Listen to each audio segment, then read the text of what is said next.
ప్రతి ఒక్కరూ ఏదో ఒక సమయంలో కళ్ళు తిరగడం అనే ఎక్స్పీరియన్స్ ఫీల్ అయ్యే ఉంటారు. ఎక్కువగా ఏదైనా హైట్లో నుంచున్నప్పుడు ప్రతి ఒక్కరు ఫీల్ అవుతారు. పెద్ద వయసు వచ్చాక తల ఇటు తిప్పినా ఇటు తిప్పినా ఇసిరేసినట్టు అనిపిస్తూ ఉంటుంది. దీన్ని సహజంగా మనం వర్టిగో అని అంటూ ఉంటాం. ఈ కళ్ళు తిరగడం అనేది పదే పదే రావటము, దాంతోపాటు మాట తత్తరపాటు రావటము, ఒకటి రెండుగా కనపడటము, నడుస్తుంటే తూలినట్టు ఉండటం అనే సిమ్టమ్స్ ఉంటే ఇది పక్షవాతం అని గ్రహించి వైద్యం చేసుకోవాలి. ఇటువంటి పేషెంటే ఈ మధ్య మా ఎమర్జెన్సీకి వచ్చారు.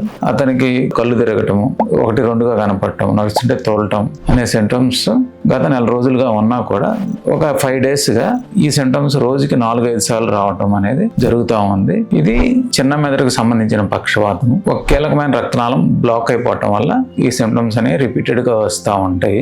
జనరల్గా ఇది ఇనీషియల్గా నెలలో 4-5 సార్లు రావడం జరిగినా కూడా లేకుండా ఎక్కువైపోతూ ఉంటాయి సిమ్టమ్స్. ఇటువంటి పేషెంట్స్ జనరల్గా మెడికేషన్కి రెసిస్టెంట్గా ఉంటారు. సో ఈ పర్టికులర్ పేషెంట్కి మనం డిఎస్ఏ చేసి బ్రెయిన్లో రక్తనాళాలకు సంబంధించి బ్లాక్ ఎక్కడుందో మనం గ్రహించి ఆ పార్ట్లో ఒక స్టంట్ పెట్టాము. దీని ద్వారా అతనుకున్న సిమ్టమ్స్ అన్ని రిలీవ్ అయిపోయినాయి. కళ్ళు తిరగడం అనేది ఒక కామన్ సిమ్టమ్ అయినా మాట తత్తరపాటు పడటం, ఒకటి రెండుగా కనపడటం, లేకపోతే నుంచున్నప్పుడు తూలినట్టు అనిపిస్తే మాత్రం ఇది పోస్టీరియర్ సర్క్యులేషన్ స్ట్రోక్ అనేది గ్రహించి వెంటనే వైద్యం తీసుకోవాలి.